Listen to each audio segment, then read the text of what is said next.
Hello दोस्तों, स्वागत है आपका एक बार फिर से जेएमएस कंपटीशन क्लासेस में। आज हम लोग पढ़ेंगे 22 अक्टूबर का करंट अफेयर। जैसा कि आपको पता है कि हम लोग डेली बेसिस पर सारे दिन की क्लासेस को क्या करते हैं, पढ़ते हैं और काफी डीपली से एनालिसिस करते हैं सारे क्वेश्चन का। तो जो क्लास है आज की भी काफी महत्वपूर्ण होने वाली है।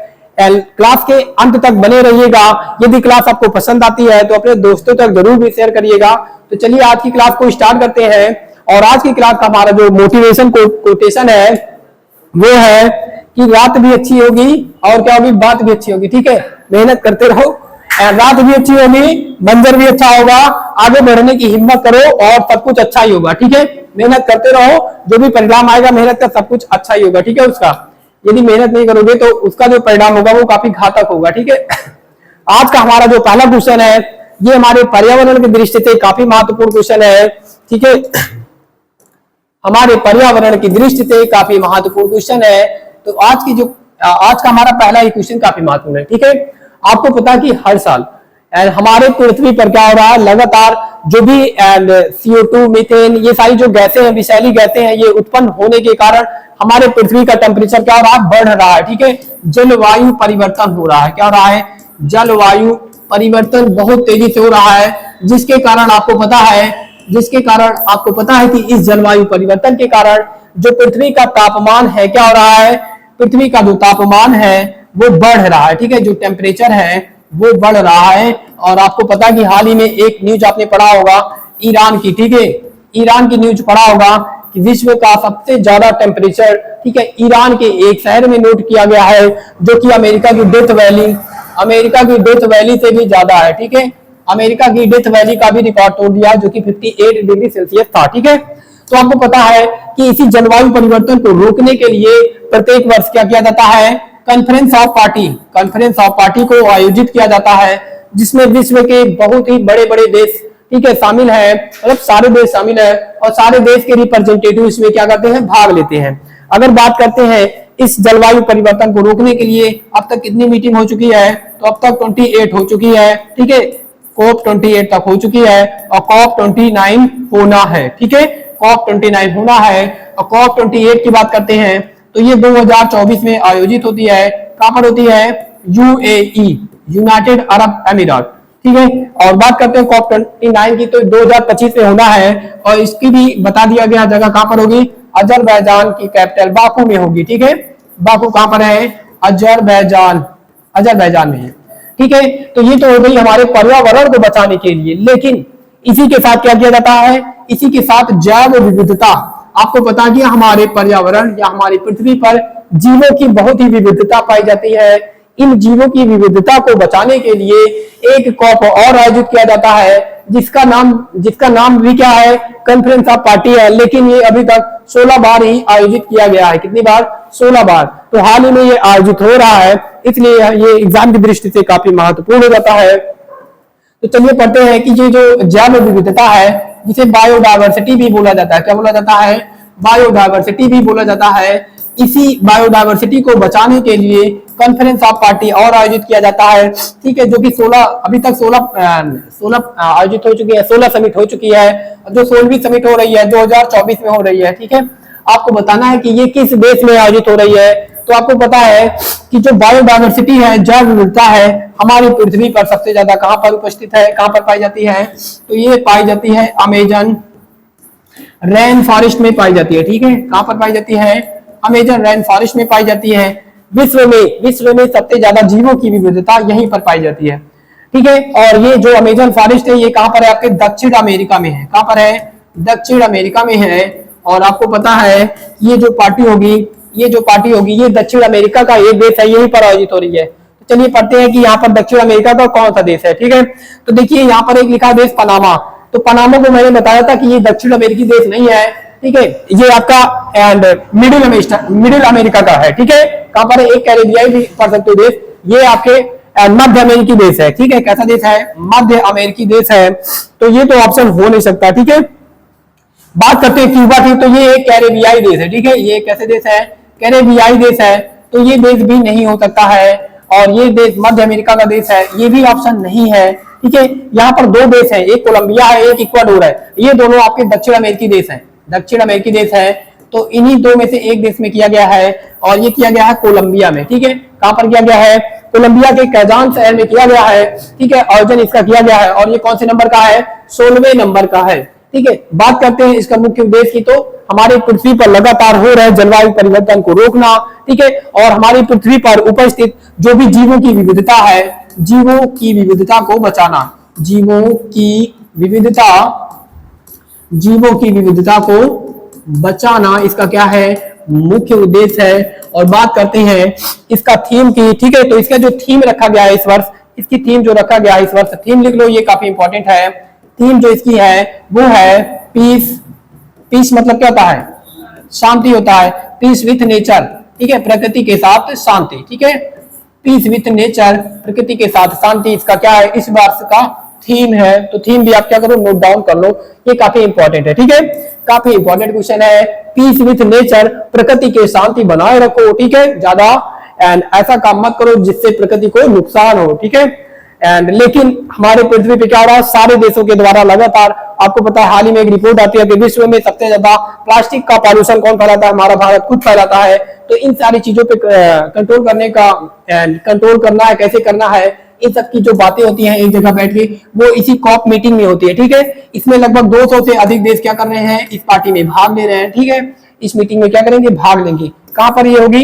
एंड कोलंबिया में होगी। ठीक है, और लगभग 2 सप्ताह तक चलेगी। ठीक है, 2 सप्ताह मतलब होता है कि लगभग ये स्टार्ट हो जाएगी 21 अक्टूबर से और कब तक चलेगी? नवंबर तक चलेगी। ठीक है, आगे चलते हैं, थोड़ा सा देखते हैं कोलंबिया के बारे में।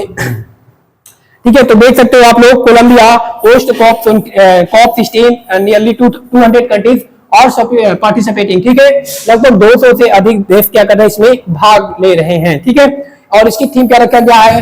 Piece with nature. Peace with nature इसकी थीम रखा गया है और इसका मुख्य उद्देश्य क्या रहेगा कि इसका, और एक थोड़ा सा बात करते हैं थोड़ी सी और, तो जो कॉप 15 हुआ था, इसे भी आप लोग नोट डाउन कर लो। कॉप जो 15 नंबर का हुआ था, जैव विविधता वाली बात कर रहे हैं। ठीक है, जो जैव विविधता की जो कॉप 15 नंबर की मीटिंग होती है, ये होती है कनाडा के, कहां पर होती है? कनाडा के मॉन्ट्रियल शहर में होती है। ठीक है, कहां पर होती है? कनाडा के मॉन्ट्रियल शहर में आयोजित की जाती है, जो कि 2022 में होती है। कब होती है? 2022 में होती है। ठीक है, और इसका मुख्य उद्देश्य क्या है कि इसका जो मुख्य उद्देश्य है, देखो इस बार जब मीटिंग आयोजित किया गया था तो इस बार एक एग्रीमेंट कर लिया गया था। इस एग्रीमेंट का भी नाम लिख लेना, कुनमिंग समझौता। ठीक है, कुनमिंग एग्रीमेंट समझौता, कुनमिंग एग्रीमेंट। एंड इस मीटिंग में किया गया था कॉप 15 वाले में। ठीक है, कुनमिंग एग्रीमेंट। ठीक है, कब किया गया था? 2022 में किया गया था, कॉप 15 नंबर वाली मीटिंग में किया गया था।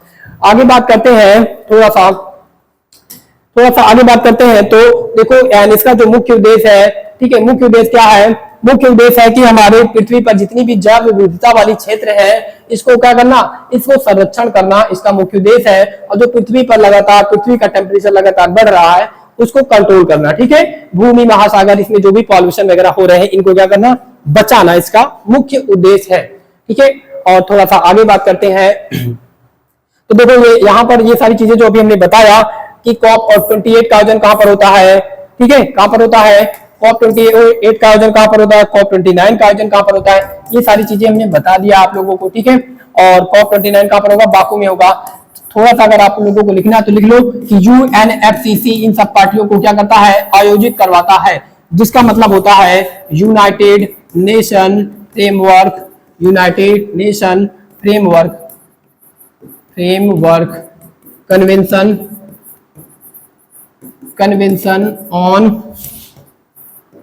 Convention on climate change. ठीक है, इसका क्या होता है? ये जो ऑर्गेनाइजेशन है हमारे संयुक्त राष्ट्र की, ठीक है, ये क्या करती है? इसको आयोजित करवाती है। कब से करवा रही है? तो जब पृथ्वी सम्मेलन होता है 1992 में, तभी इसकी स्थापना कर दिया जाता है। ठीक है, 1992 में, यहाँ पर 1992 में क्या होता है? एक रियो डी जनेरियो में पृथ्वी सम्मेलन होता है, तभी इस संस्था का निर्माण किया जाता है।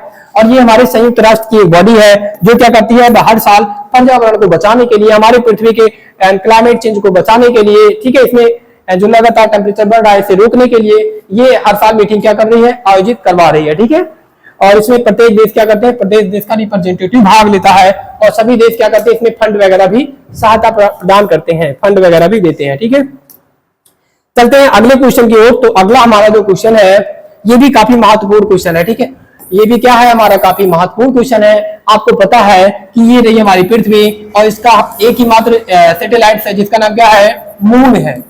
क्या नाम है, मून नाम है, जिसे हम लोग हिंदी में चंद्रमा कहते हैं। क्या कहते हैं, चंद्रमा कहते हैं। क्या जरूरी है कि सभी ग्रह के अपने सैटेलाइट्स हो, ये जरूरी नहीं है। ठीक है, सभी ग्रह के अपने सैटेलाइट या उपग्रह हो ये जरूरी नहीं है। देखो बुध के भी नहीं है, ठीक है, शुक्र का भी नहीं है। तो ऐसे हमारे सौरमंडल में कुछ ग्रह हैं जिनके उपग्रह नहीं है और ऐसे भी ग्रह हैं जिनके पास 100 से ज्यादा भी उपग्रह है। ठीक है, जैसे शनि देखो, लेकिन हमारी पृथ्वी के पास एक उपग्रह जिसका नाम चंद्रमा है। ठीक है, तो बात करते हैं चंद्रमा। तो हमारी पृथ्वी के चारों तरफ बहुत सारे सैटेलाइट तो ऑलरेडी छोड़े गए हैं, आपको पता ही है, हमारा इसरो भी छोड़ता है। ठीक है, बहुत सारे सैटेलाइट छोड़े गए हैं। तो हमने अपनी पृथ्वी का तो अध्ययन काफी अच्छे से कर लिया है, अंदर भी अध्ययन कर लिया है और पृथ्वी के चारों तरफ उपस्थित पर्यावरण का भी अध्ययन कर लिया है। लेकिन अब हमारे जो वैज्ञानिक हैं वो क्या कर रहे हैं, वो ये सोच रहे हैं कि हम क्या करेंगे, पृथ्वी पर तो इतना अत्याचार, इतने पॉल्यूशन, ये सारी चीजें करके इसका टेम्परेचर तो बढ़ा ही दे रहे हैं। ठीक है, आने वाले टाइम में कुछ सालों में क्या होगा, पृथ्वी का टेम्परेचर इतना बढ़ जाएगा कि यहाँ रहने योग्य पृथ्वी नहीं रह जाएगी। ठीक है, जिसके पास बहुत ज्यादा टेक्नोलॉजी रहेगी एंड वही क्या कर पाएगा, इस पर रह पाएगा। लेकिन कुछ दिन बाद इसका भी एक फिक्स टाइम है। ठीक है, क्या है, फिक्स टाइमिंग है। तो इसीलिए यहाँ के जो साइंटिस्ट हैं वो क्या कर रहे हैं, एक्सोप्लैनेट, कोई भी बाह्य ग्रह ढूंढ रहे हैं जहां पर जीवन संभव हो। ठीक है, बाह्य ग्रह ढूंढ रहे हैं, वो चाहे ग्रह हो या उपग्रह हो, वहां पर अगर जीवन योग्य एंड इन्वायरमेंट है, ठीक है, सारी चीजें हैं, तो वहां पर क्या किया जाएगा, हमारे साइंटिस्ट लोगों को धीरे धीरे भेजेंगे जिससे वहां पर मानव बस्ती बचाया जा सके। तो इसी क्रम में आपको पता है कि चंद्रमा पे हमारा इसरो भी क्या करता है, चंद्रमा पर इसरो भी क्या करता है, इसरो भी अपना चंद्रयान 3 लॉन्च करता है। कब करता है चंद्रयान 3? ये करता है आपका 14 अगस्त को। ठीक है, कब करता है, 14 अगस्त को करता है। 14 अगस्त को करता है या जुलाई को करता है, और कब पहुंच जाता है, 23 अगस्त को पहुंच जाता है। ठीक है, 14 अगस्त को ही करता है, जुलाई को करता है, जुलाई करता है। चलो ठीक है, अभी रीचेक कर लिया जाएगा इसे। तो देखो ये कब पहुंच जाता है, 23 अगस्त को पहुंच जाता है। 23 अगस्त 2024 को ही क्या हो जाता है, 23 में भेजा जाता है ना। एंड अब 23 अगस्त को क्या होता है, ये चंद्रमा पर सफलतापूर्वक चंद्रमा के दक्षिणी ध्रुव पर पहुंच जाता है। ठीक है, और ये हमारा भारत पूरे विश्व में क्या बन जाता है, एकमात्र देश बन जाता है जो कि चंद्रमा पे क्या करता है, सफलतापूर्वक चंद्रमा के दक्षिणी पोल पे लैंडिंग करता है। ठीक है, चंद्रमा के साउथ पोल पर लैंडिंग करता है, ये विश्व का पहला देश बन जाता है। ठीक है, अभी तक कोई भी देश चंद्रमा के साउथ पोल पे लैंडिंग नहीं किया था, नॉर्थ पोल पे सभी किए हैं। ठीक है, इसी के साथ हाल ही में एक मून लाइट प्रोग्राम भेजा जाता है। ठीक है, मून मतलब चंद्रमा होता है, लाइट सैटेलाइट से जुड़ा शब्द एक है। ठीक है, तो एक मून लाइट प्रोग्राम भेजा जाता है। ठीक है, जिसके तहत 5 सैटेलाइट भेजी जाती है। कितनी सैटेलाइट, 5 सैटेलाइट भेजी जाती है। इस प्रोग्राम के तहत 5 सैटेलाइट भेजी जाएंगे। ठीक है, 5 सैटेलाइट भेजी जाएंगी। एक सैटेलाइट तो चंद्रमा के लिए होगा, एक सैटेलाइट चंद्रमा के लिए होगा, बाकी जो 4 सैटेलाइट्स हो जाएंगे ये नेविगेशन के लिए होंगे। ठीक है, ये नेविगेशन के लिए होंगे, हमारी पृथ्वी पर के ऑर्बिट में भेजा जाएगा, ये नेविगेशन के लिए प्रयोग किया जाएगा। एक भेजा जाएगा चंद्रमा पर। ठीक है, चंद्रमा पे भी भेजा जाएगा कम्युनिकेशन के लिए। ठीक है, किसके लिए, कम्युनिकेशन के लिए भेजा जाएगा, कम्युनिकेशन के लिए भेजा जाएगा, जो संचार, ताकि हम लोग जो भी आने वाले टाइम में बहुत सारे देश चंद्रमा पे अपने मिशन भेजेंगे तो उनका जो संचार है वो क्या हो सके, अच्छे तरीके से हो सके। जैसे हमारे पृथ्वी पे भी देखो आप लोग कि प्रत्येक कंपनियां क्या कर रही है, अपडेट कर रही है, अपने नेटवर्क को क्या कर रही है, अपडेट को कर रही है। ठीक है, तो इसी तरीके से हमारे जो और भी कंट्री है वो क्या कर रहे हैं, जो भी चंद्रमा है या मून है, चंद्रमा है या फिर मार्स है, इन सब जगहों पर मिशन भेज रही है ताकि वहां के कम्युनिकेशन सिस्टम को, ठीक है, और बढ़ाया जा सके, वहां पर सैटेलाइट लगाया जा सके जिससे अच्छे तरीके से वहां की जानकारियां हमारी पृथ्वी तक लाया जा सके। ठीक है, तो हाल ही में मून लैंड जो प्रोग्राम है ये कौन लॉन्च करता है, ये आपसे पूछा जा रहा है। ठीक है, तो आपको पता है कि इसरो चंद्रयान 3 के बाद चंद्रमा पे कोई भी सैटेलाइट नहीं भेजता है। ठीक है, भेजेगा लेकिन आने वाले टाइम में। ठीक है, और नासा के मिशन को मैंने बताया था, मिशन आर्टेमिस, ये चंद्रमा पे जो मिशन भेज रहा है इसके मिशन का नाम क्या है, आर्टेमिस मिशन नाम है। ठीक है, आर्टेमिस मिशन नाम है, जिसके तहत ये क्या करेगा, चंद्रमा पे व्यक्ति को भेजेगा। ठीक है, कोई सैटेलाइट नहीं भेजेगा। और बात करते हैं स्पेस एक्स की, तो ये क्या करते हैं, ये कोई मिशन नहीं भेजते हैं, ये अभी मिशन भेजेंगे, ये केवल मिशन भिजवाते हैं। ठीक है, ये क्या करते हैं, ये मिशन भिजवाते हैं, ये केवल रॉकेट देते हैं दूसरों को, ठीक है। तो ये इन्होंने इनके मिशन का अगर नाम याद रखना है तो स्टारलिंक नाम है इनके प्रोजेक्ट का, जिसके तहत ये पृथ्वी पे बहुत सारे सैटेलाइट भेज रहे हैं इंटरनेट प्रोवाइड करने के लिए। ठीक है, यहाँ पर एक और इसरो को भी हमने बताया कि चंद्रयान 3 के बाद इन्होंने चंद्रमा पे कोई मिशन नहीं भेजा। तो इसका राइट आंसर क्या होगा? ईएसए किस देश की स्पेस एजेंसी है? ईएसए कहाँ की स्पेस एजेंसी है? आपको पढ़ाया गया है ईएसए के बारे में। ठीक है, देखो ईएसए ई फॉर होता है यूरोपियन। ठीक है, यूरोपियन स्पेस एजेंसी के बारे में भी आपको पढ़ाया गया है कि जितने भी यूरोप के देश है उनका एक ग्रुप है जिसे यूरोपियन यूनियन बोला जाता है। ठीक है, क्या बोला जाता है? यूरोपियन यूनियन बोला जाता है। तो इनकी एक स्पेस एजेंसी है जिसे बोला जाता है यूरोपियन स्पेस एजेंसी। ठीक है, क्या बोला जाता है? European space agency.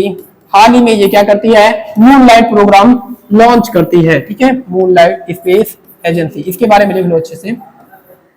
ये क्या करती है? मूनलाइट प्रोग्राम भेजती है, जिसके तहत ये 5 सैटेलाइट भेजेंगी। एक सैटेलाइट चंद्रमा पे जाएगी, बाकी 4 सैटेलाइट हमारी पृथ्वी की कक्षा में चक्कर लगाएंगी, जो कि नेविगेशन का कार्य करेंगे। ठीक है, तो इसका एंड मैंने बता दिया ये किस लिए लॉन्च किया गया था और किसने लॉन्च किया है? ईएसए ने लॉन्च किया है। ठीक है, थोड़ा सा अगर देखते हैं इसके बारे में तो आगे देख लो थोड़ा सा। एंड देखो ये मूनलाइट कार्यक्रम किसका है? यूरोपीय अंतरिक्ष एजेंसी, जिसे यूरोपियन स्पेस एजेंसी बोला जाता है, या चंद्रमा के दक्षिणी ध्रुव पर कवरेज देने वाला कार्यक्रम है। ठीक है, कवरेज देने वाला कार्यक्रम है। इस कार्यक्रम का मकसद क्या है? भविष्य के चंद्र मिशनों के लिए बुनियादी ढांचा विकसित करना और वहां पर अच्छे से लैंडिंग कराया जा सके। ठीक है, इन सारी चीजों को क्या करना? अच्छे से विकसित करना। ठीक है, और यहाँ पर जो निजी कंपनियां 400 से भी ज्यादा मिशन आगे आने वाले टाइम में भेजेंगी, जैसे स्पेस एक्स, ब्लू ऑरिजिन। ठीक है, तो ये रहा आपका पृथ्वी और इसके बगल में कौन सा क्या स्थित है? चंद्रमा है। ठीक है, हमारी पृथ्वी के बगल में कुछ इस तरीके की सैटेलाइट्स भेजी गई हैं। ठीक है, बहुत सारे देशों के द्वारा। देखो ये इसका मुख्य उद्देश्य क्या है? चंद्रमा की कम्युनिकेशन और नेविगेशन। ठीक है, इन सारी चीजों के लिए ये भेजा गया है। तो आपको इसका उद्देश्य भी पता होना चाहिए और कौन भेज रहा है ये भी पता होना चाहिए। आने वाले टाइम में कुछ इस तरीके से चंद्रमा पे भी कॉलोनियां बनाई जाएंगी एंड मनुष्यों को रहने के लिए। ठीक है, ताकि वहां पर ये लोग अच्छे से अध्ययन कर पाए कि चंद्रमा पर आने वाले टाइम में जीवन संभव कर पाएंगे या नहीं कर पाएंगे। ठीक है, अगले क्वेश्चन की बात करते हैं। थोड़ा सा पॉइंट यहाँ पर लिखा गया है। ठीक है, थोड़ा सा यहाँ पर पॉइंट लिखा गया है। तो जो अभी हमने बताया क्रू 9 मिशन, इसके बारे में आपने पढ़ा है। क्रू 9 मिशन कौन लॉन्च करता है? ये लॉन्च करता है नासा। किसके सहयोग से लॉन्च करता है? स्पेस एक्स के सहयोग से लॉन्च करता है। ठीक है, स्पेस एक्स के सहयोग से लॉन्च करता है, जिसके तहत ये क्या करेंगे? एंड जो भी वहां एस्ट्रोनॉट भेजे गए थे आईएसएस पर, सुनीता विलियम्स वगैरह को क्या करेंगे? लाएंगे, पृथ्वी पर लाएंगे। ठीक है, अंतरिक्ष में सबसे ज्यादा रहने वाले जो व्यक्ति हैं, बताओ ये कहाँ के हैं? ये है आपके यूएसएस। अब वर्तमान में ये रसिया है। ठीक है, क्या है? रसिया है या रूस है, और इनका नाम क्या है?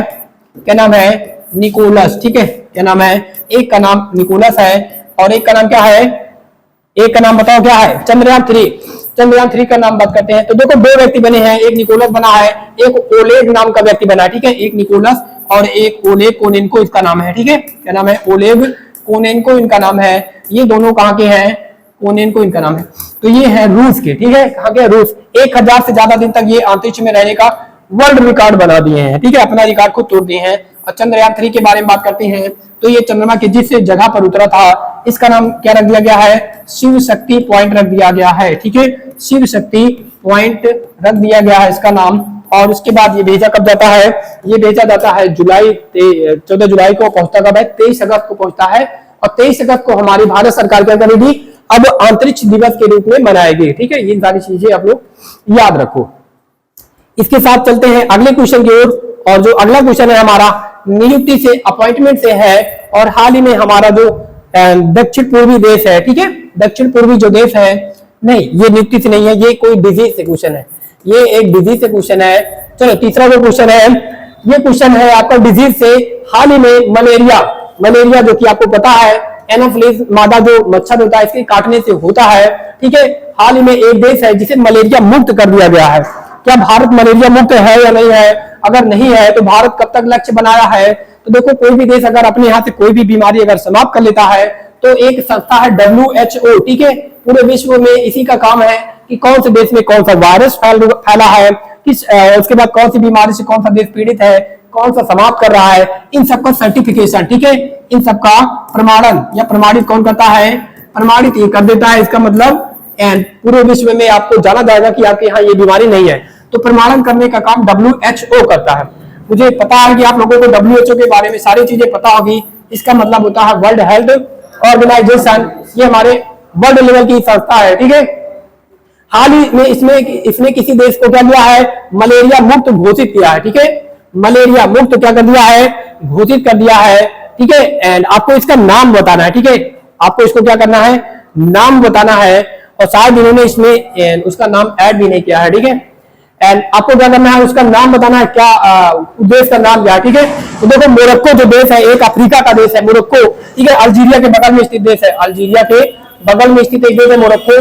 इसे तो घोषित ऑलरेडी किया जा चुका है, और हाल में एक देश है, ठीक है, इसे हाल में WHO ने क्या किया है, मलेरिया मुक्त घोषित कर दिया है, ठीक है। मलेरिया मुक्त घोषित कर दिया है, ठीक है। इसमें से एंड आपको बताना है कि भारत मलेरिया, अपने भारत में क्या मलेरिया है, तो देखो भारत में अभी बहुत सारी बीमारियां हैं, और भारत में अभी WHO ने अभी हाल ही में ट्रैकोमा मुक्त किया है, किसको, भारत को, ठीक है। भारत को भी हाल ही में ट्रैकोमा मुक्त किया है WHO ने, ठीक है। इसे लिख लो आप लोग कि हाल ही में WHO ने भारत को किस बीमारी से मुक्त किया है, तो ट्रैकोमा, एक आंख की बीमारी है, इससे मुक्त कर दिया है, ठीक है। और बात करते हैं मलेरिया की, तो भारत में मलेरिया, भारत खुद टारगेट बनाया है कि 2030 तक, ठीक है, कब तक, 2030 तक मलेरिया मुक्त बन जाएगा, ठीक है।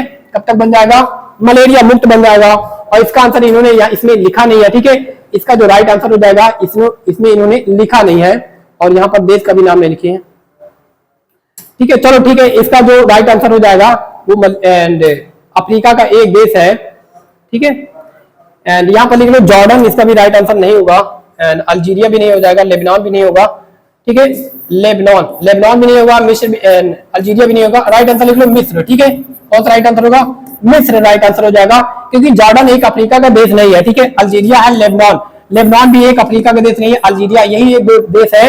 और अल्जीरिया के बारे में अभी आपने पढ़ा, अल्जीरिया मैंने ऑप्शन में इसलिए लिखा है कि हाल ही में अल्जीरिया डॉक्टरेट ऑफ मानद की उपाधि से किसे सम्मानित किया गया है, डॉक्टर ऑफ मानद की उपाधि से किसे सम्मानित किया गया है, हमारे भारत की राष्ट्रपति द्रौपदी मुर्मू जी को सम्मानित किया गया है, ठीक है। क्योंकि द्रौपदी जो मुर्मू जी हैं वो कहां पर गई हैं, अल्जीरिया, मोरिटानिया और मलावी में गई है दौरा करने के लिए, ठीक है। तो इसका राइट आंसर लिखिए ना मिस्र को WHO ने क्या कर दिया है, मिस्र को WHO ने मलेरिया मुक्त घोषित कर दिया है, ठीक है। बात करते हैं थोड़ा सा और, तो हाल ही में क्रू 9 मिशन, ये तो पिछला इन्होंने ऐड कर दिया, ठीक है, इन्होंने पिछला ऐड कर दिया है। चलो ठीक है, भारत ने एक लक्ष्य और बनाया है, टीबी हारेगा भारत जीतेगा, ठीक है। इसका लक्ष्य भारत ने कब बनाया है, ये आपको बताना है, ठीक है।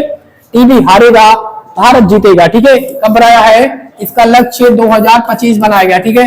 2025 में भारत क्या करेगा, टीबी को अपने भारत से पूरी तरीके से समाप्त कर देगा। हाल ही में WHO ने किसी ट्रैकोमा मुक्त घोषित किया भारत को, ठीक है।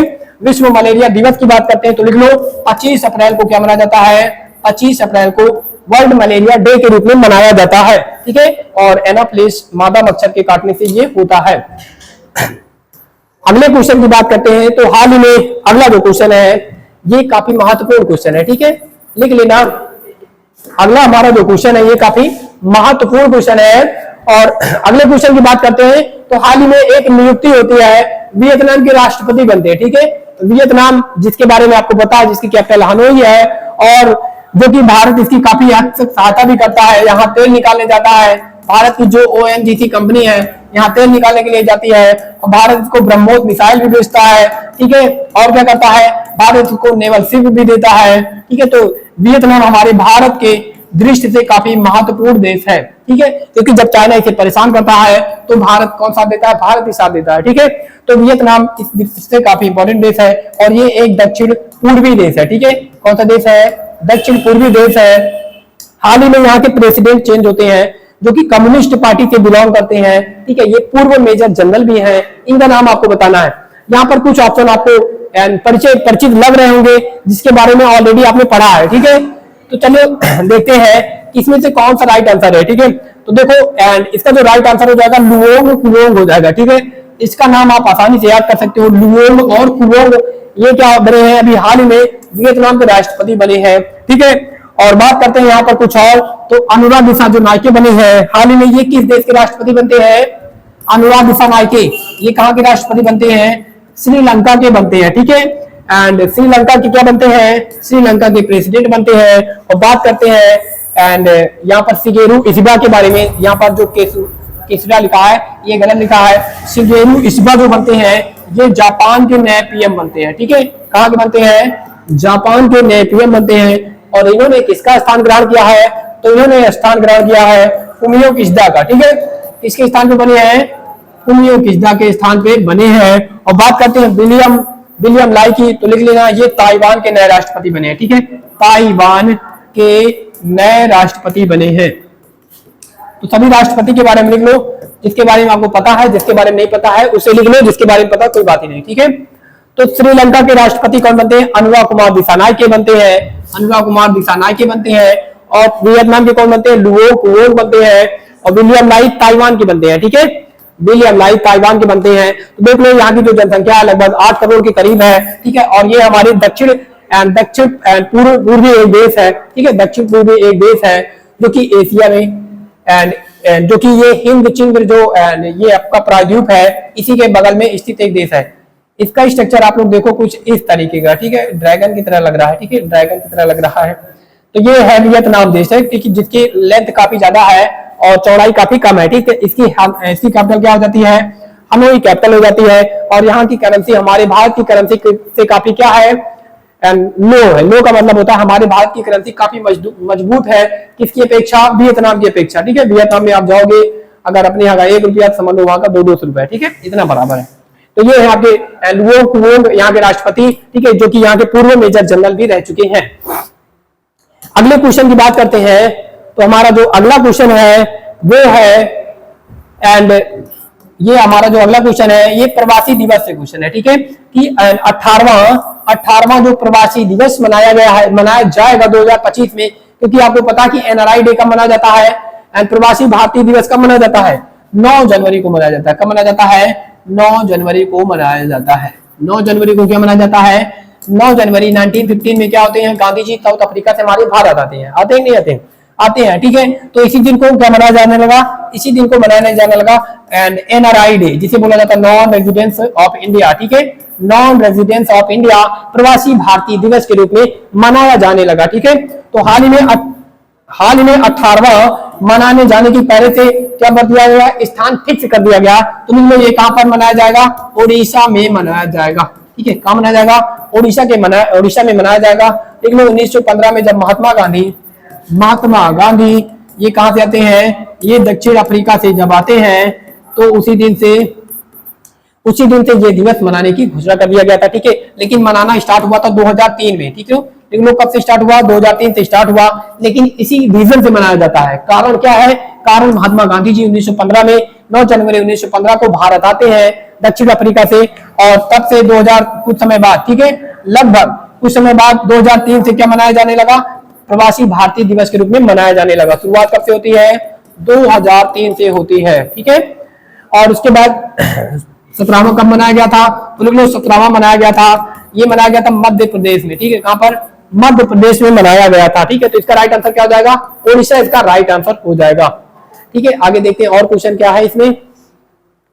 तो देखो पहली बार प्रवासी भारतीय दिवस कब मनाया गया था, तो ये मनाया गया था 2003 में। ठीक है, भारत की पहली यूनेस्को हेरिटेज साइट्स। एंड देखो इन्होंने क्या किया, जो भी पॉइंट मैंने लिखा था सबको एकदम दाल भात मिक्स कर दिया। ठीक है, चलो ठीक है, आपसे अगर बात करते हैं तो एंड हाल में भारत की आपसे पूछा गया कि भारत की पहली यूनेस्को साइट्स कौन सी है, यूनेस्को साइट्स कौन सी है, ये आपको पढ़ाया गया कि भारत की जो पहली वर्ल्ड हेरिटेज साइट्स बनती है वो चिल्का झील को बनाया जाता है। ठीक है, किसे बनाया जाता है, चिल्का झील, जो कि उड़ीसा में स्थित है। और पहली बार भारतीय प्रवासी दिवस कब मनाया गया, 2003 में मनाया गया है। और भारत $700 बिलियन से अधिक रेमिटेंस, ठीक है, जो कि विदेशी मुद्रा भंडार है, इसको इकट्ठा करने में, ठीक है, एंड भारत ने क्या किया, भारत के पास $700 बिलियन के साथ विश्व का तीसरा सबसे बड़ा, ठीक है, विश्व का तीसरा सबसे बड़ा क्या आया है, विदेशी मुद्रा भंडार के साथ विश्व में 3rd नंबर पे पहुंच चुका है। तो ये सारी रिपोर्ट आपको पढ़ाया भी गया है। ठीक है, ये रहा प्रवासी भारतीय दिवस। जो भी भारत के देश बाहर रहते हैं, ठीक है, पैसा भेजते हैं, उन्हीं को याद करने के लिए ये सारी चीजें मनाई जाती है। ठीक है, प्रवासी भारतीय दिवस। और भारत के हर एक 5वां व्यक्ति किसी भी देश में चले जाओ तो वो भारत का ही मिलता है। ठीक है, हर एक 5वां व्यक्ति। चलो वर्ष 2000 आपका जो ये आज का आपका क्वेश्चन है, क्वेश्चन ऑफ द डे, जिसे आप लोग बताओगे नेक्स्ट क्लास में। ठीक है, जो क्वेश्चन ऑफ द डे है ये है, डेली आपको एक क्वेश्चन दिया जाएगा और आपको इसका जवाब नेक्स्ट क्लास में देना होगा। ठीक है, नेक्स्ट क्लास में देना होगा और जो भी ऑनलाइन वाले स्टूडेंट्स है वो तो कमेंट सेक्शन में इसका जवाब देंगे। ठीक है, तो आपको क्वेश्चन पूछा जा रहा है कि 2024 में जो मालाबार एक्सरसाइज होती है ये कहां पर आयोजित होती है, इसे होस्ट कौन करता है और इसमें कौन कौन से देश भाग लेते हैं मालाबार एक्सरसाइज में। ठीक है, चलिए ठीक है, एंड कोई समूह भाग लेता है, कौन सा देश भाग लेते हैं, ये सारी चीजें आपको बताना है नेक्स्ट डे। ठीक है, तो आज का क्वेश्चन है आपका मालाबार एक्सरसाइज। ठीक है, इसी के साथ हम लोग क्या करते हैं, क्लास को समाप्त करते हैं। मिलते हैं नेक्स्ट क्लास में, तब तक के लिए जय हिंद जय भारत।